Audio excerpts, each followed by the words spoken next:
అష్టాదశ పురాణములు గరుడ పురాణం ఆచారకాండ 109 రామాయణ కథ వీడియో చేసినవారు కంచి త్యాగరాజులు రామాయణ కథ మాయనానికే సీతా చరితమనే పేరు కూడా ఉంది. ఆమె చరిత్రను విన్నంత మాత్రాననే అన్ని పాపాలు నశిస్తాయి. భగవంతుడైన శ్రీమన్నారాయణుని నాభికమలం నుండి బ్రహ్మ, ఆయన నుండి మరీచి, అలా పరంపరగా కశ్యపుడు, సూర్యుడు, వైవస్వతమనువు, ఇక్ష్వాకు, ఆయన వంశంలో రఘుమహారాజు, అజమహారాజు, దశరథుడు జన్మించారని తెలుసు కదా. ఆయనకు మహాబలవంతులు పరాక్రమశాలునైన రామ, భరత, లక్ష్మణ, శత్రుఘ్నులు నోము ఫలములై కలిగారు. శ్రీరాముడు విష్ణువేనని చెప్తారు. హరి అవతారాలలో సంపూర్ణ మానవ జీవితాన్ని గడిపి మానవజాతికి, కుటుంబ వ్యవస్థకు ప్రపంచంలోనే ఆదర్శంగా నిలిచినది శ్రీరామావతారము. వశిష్ఠ, భరద్వాజ, విశ్వామిత్ర మహర్షులు శ్రీరాముని సర్వ విద్యా విశారదుని, సకల కళావల్లభుని గావించారు. ఆయన కన్న గొప్ప వీరుడు కాని, ఆయనతో సమానుడైన వీరుడుగాని చరిత్రలో లేరు. విశ్వామిత్రుని యాగమును కాచుటలో భాగంగా శ్రీరాముడు తాటకను వధించాడు. సుబాహుని కూడా వధించాడు. మారీచుడు అప్పుడే చావాలి కాని అలా కాకపోవడం దైవ సంకల్పం. జనకునింటనున్న శివధనువును విడచి సీతను చేపట్టి కళ్యాణ రాముడైన శ్రీరాముడు లక్ష్మణ, ఊర్మిళ, భరత, మాండవి, శత్రుఘ్న, శృతకీర్తి జంటలతో సహా అయోధ్యకు తిరిగి వచ్చాడు. ప్రజలతో కలిసి కలయదిరుగుతూ నిషాదుడైన గుహునితో కూడా స్నేహం చేసి అందరి మనసులలోనూ ఆదర్శ క్షత్రియపుత్రునిగా నిలిచాడు.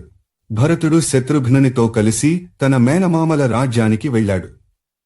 సరిగ్గా ఆ సమయంలోనే దశరథుడు శ్రీరాముని పట్టాభిషిక్తుని చేయ సంకల్పించాడు. అనుబంధం 13లో చూడండి. కైక దీని కంగీకరింపకపోగా తనకాయన ఇచ్చిన వరాలను ఇప్పుడు కోరుకుంది. రాముని 14 ఏడులు అడవికి పంపమంది. భరతునికి పట్టాభిషేకం చేయమంది. దశరథుడు మాట తప్పలేక మ్రాన్పడిపోగా శ్రీరాముడు వచ్చి విషయం తెలుసుకుని తండ్రి పాదాలకు నమస్కరించి అడవుల వైపు వెడలిపోగా మహాపతివ్రత సీత, జోడు విడని సైదోడు లక్ష్మణుడు ఆయన వెంట వంటి వెళ్లారు. చిత్రకూటంలో ఉండసాగారు. అయోధ్యలో శ్రీరామ వియోగాన్ని తట్టుకోలేక దశరథుడు మరణించాడు. మేనమామ యుధాజిత్తునింటి నుండి మరలివచ్చిన భరతుడు మిక్కిలిగా దుఃఖించి తన తల్లిని అభిశంసించి రాముని మరల్చుకుని రావడానికి అడవికి వెళ్లాడు. కాని రాముడు రాలేదు. అప్పుడు భరతుడు అన్నగారికి బదులు ఆయన పాదుకలను సింహాసనంపై పెట్టుకుని తాను కూడా వనవాసిలాగే జీవిస్తూ రాజ్య వ్యవహారాలను చక్కబెడుతూ అన్నగారి ఆగమనం కోసం ఎదురుచూస్తూ ఉండిపోయాడు. అతడు అయోధ్యలో అడుగు పెట్టలేదు. నంది గ్రామంలోనే ఉండిపోయాడు.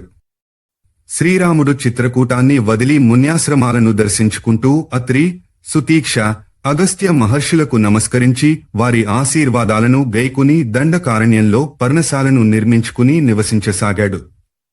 అక్కడికి నరభక్షకి అయిన శూర్పణఖేను రాక్షసి రాగా శ్రీరాముడామె ముక్కు చెవులను కోయించాడు. ఆమె గొల్లున ఏడుస్తూ వెళ్లి తన బంధువులైన ఖరదూషణ, త్రిశిరాది 14,000 మంది రాక్షసులను రెచ్చగొట్టి శ్రీరామునిపైకి ఉసికొల్పింది. వారంతా పెళ్లున గొప్ప హడావుడి చేస్తూ ఆయనపై పడ్డారు. కాని రామబాగాగ్ని శిఖల్లో శలభాలాగా మాడిపోయారు. ఒక్కడూ మిగలలేదు.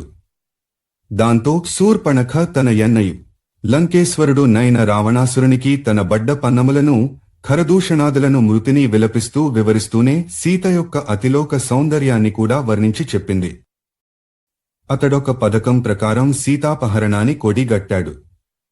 ముందుగా మాయలమారి మారీచుడు బంగారు లేడిగా మారి సీతనాకర్షించగా ఆమె కోరిక మేరకు శ్రీరాముడు దానిని పట్టి తెచ్చుటకు బయలుదేరాడు. కాని కొంతసేపటికి ఓపిక నశించి దానిపై బాణప్రయోగం గావించగా ఆ దెబ్బ తగలగానే మారీచుడు రాముని గొంతుతో పరమ బాధాకరంగా హా సీత, హా లక్ష్మణ అని చావుకేక పెట్టిపోయాడు. సీత భయపడిపోయి లక్ష్మణుని పంపించగా అదే అదనుగా రావణుడు సన్యాసి వేషంలో వచ్చి సీతను అపహరించి లంకకు గునిపోయాడు. దారిలో దశరథ మిత్రుడైన జటాయువు అడ్డుపడగా అతనిని నేలకూల్చాడు. రామలక్ష్మణులు వెనుకకు వచ్చేసరికి పర్ణశాల శూన్యంగా ఉంది. అత్యంత దుఃఖితుడై కూడా రాముడు కర్తవ్యాన్ని మరువలేదు. సీతాన్వేషణలో పడ్డాడు. రావణుని జాడలను నేలపై బడినంత మేర వెతుకుతూ పోగా వానిచే నేలకూల్చబడిన జటాయువు కొన ఊపిరి మీద ఉండి కనిపించాడు. అతడు సీతనెవరో దానవుడపహరించి దక్షిణదిశ వైపు సాగిపోయాడని చెప్పి శ్రీరాముని చేతుల్లోనే మరణించాడు. రాముడు తనకు పితృ సమానుడైన జటాయువుకి అంత్యక్రియలు గావించి దక్షిణదిశ వైపు సీతను వెతుకుతూ వెళ్లాడు. దారిలో ఆయనకి సుగ్రీవునితో సంధి కుదిరింది. వాలిని చంపి సుగ్రీవుని రాజును చేశాడు. వానల కాలం రావడంతో ఆ కాలమంతా ఋష్యమూకంపైనే గడిపాడు. వానలు కడముట్టగానే సుగ్రీవుడు పర్వతాకారులైన అంతే ఉత్సాహం కూడా కలవారైన తన వానర యోధులను సీతను వెదకుటకై నలుదిశలకు పంపించాడు. దక్షిణ దిశవైపు అంగదుడు, ఆంజనేయుడు, జాంబవంతుడు మున్నగు మహాయోధులు వెళ్లారు. చివరికి సాగరతీరాన్ని చేరి ఆశలన్నీ ఆవిరైపోయాయని తాము వెనుకకు మరలి శ్రీరాముని మరింత బాధించుట కన్నా జటాయువు వలె ఆయన కార్యసాధనలో మరణించుటే మేలని నిరాశాపూరిత వాక్కులను వెలార్చుచుండగా జటాయువు సోదరుడైన సంపాతి వీరి మాటలను విని బాధలను గని విషయం కనుగొని సీత జాడను తెలిపాడు. కడలికి ఆవలగల లంకలో సీత రావణుని చెరలో ఉన్నదని చెప్పాడు.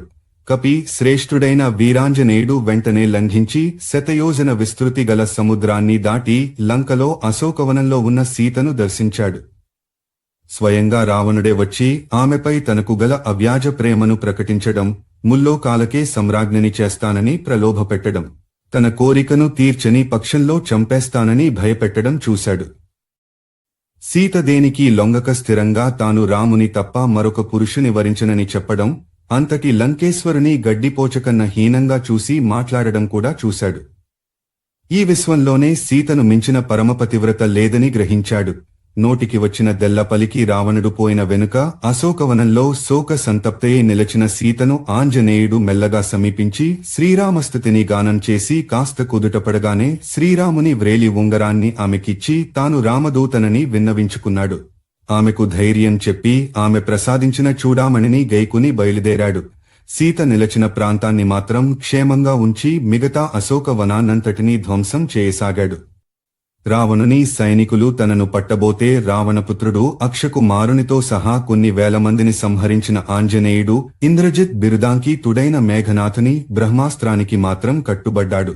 అది బ్రహ్మదేవునికిచ్చిన మాటను నిలబెట్టుకునుటకే. రావణుని కొలువులో ఏమాత్రమూ భయపడకుండా అతనికెదురుగా నిలచి సీతమ్మను సాదరంగా గొనిపోయి రామయ్య కర్పించి ఆయన శరణుజొచ్చుమని హితవు చెప్పాడు. రావణుడా వేదము వంటి వాక్యమును పాటింపకపోగా పరమకుపితుడై ఆంజనేయుని తోకకి నిప్పటించి చంపాలనుకున్నాడు. కాని మృత్యుంజయుడైన ఆంజనేయ స్వామి ఆ వాలాగ్నితోనే లంకకు నిప్పంటించి మరల జలధిని లంఘించి రాముని పాదాల కడ వాలిపోయాడు. ఈ విధంగా శ్రీరామబంటు సీతను చూచి రమ్మంటే లంకను కాల్చి వచ్చాడు. సీత చూడామణిని రామునికి సమర్పించాడు. తరువాత సుగ్రీవ, అంజనాసుత, అంగద, లక్ష్మణాది పరివార సమేతంగా శ్రీరాముడు సాగరతీరాన్ని చేరుకుని నలుని ద్వారా సముద్రంపై సేతువును నిర్మించి ఆవలి ఒడ్డును చేరుకుని అక్కడి సువేల పర్వతంపై విడిది చేసి అక్కడి నుండి లంకాపురాన్ని వీక్షించాడు. విభీషణుడు రాముని శరణుజొచ్చాడు. తరువాత నీల, అంగద, నలాది ముఖ్య వానరులతో, ధూమ్రాక్ష, వీరేంద్ర, వృక్షపతి జాంబవంతాది ముఖ్య వీరులతో, సుగ్రీవ, ఆంజనేయాది వర పరాక్రములతో కలసి రామలక్ష్మణులు లంకా సైన్యమును సర్వనాశనం చేయసాగారు. విశాల శరీరులై నల్లని పెనుగొండలవలనున్న ఎందరో రాక్షసులు వీరి చేతిలో మట్టి కరిపించారు.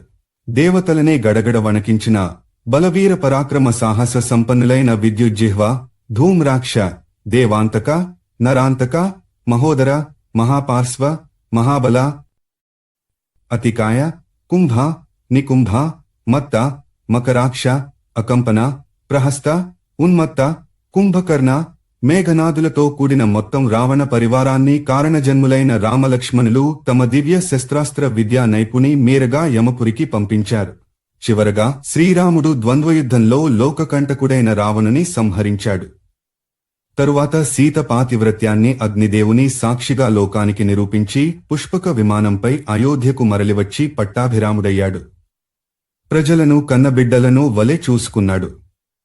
10 అశ్వమేధయాగాలు చేసి గయతీర్థంలో పితరులకు తర్పణాలిచ్చి బ్రాహ్మణులను విభిన్న ప్రకారాల దానాలిచ్చి దేవతలను, పితరులను, ప్రజలను సంప్రీతులను చేస్తూ 11,000 సంవత్సరాలు రాజ్యపాలనం చేశాడు. 11 సహస్రాణి రామో రాజ్యమకారయత్ ఆచార 143 50 రామునికి తగిన పత్నిగా కొన్ని చోట్ల ఆయనకన్న గొప్ప శీల స్వభావాన్ని కనబరచిన మహాదేవిగా సీత ఈనాటికీ పతివ్రతా తిలకంగా లోకుల చేత పూజలందుకుంటోంది. భరతుడు శైలూష నామకుడు లోకకంటకుడునైన గంధర్వుని సంహరించాడు. శత్రుఘ్నుడు లవణాసురుని చంపి ప్రజలను కాపాడాడు. తరువాత ఈ నలుగురు సోదరులు అగస్త్యాది మునుల తపోవనాలకు పోయి వారిని తృప్తిగా సేవించుకుని వారి ద్వారా ధర్మాలను, రాక్షస చరిత్రలను తెలుసుకుని తమ వారసులను కూడా తమంత వారినిగా చేసి అవతారం చాలించారు. అధ్యాయం 1-4-3 అష్టాదశ పురాణములు గరుడ పురాణం ఆచారకాండ 109 రామాయణ కథ వీడియో చేసినవారు కంచి త్యాగరాజులు.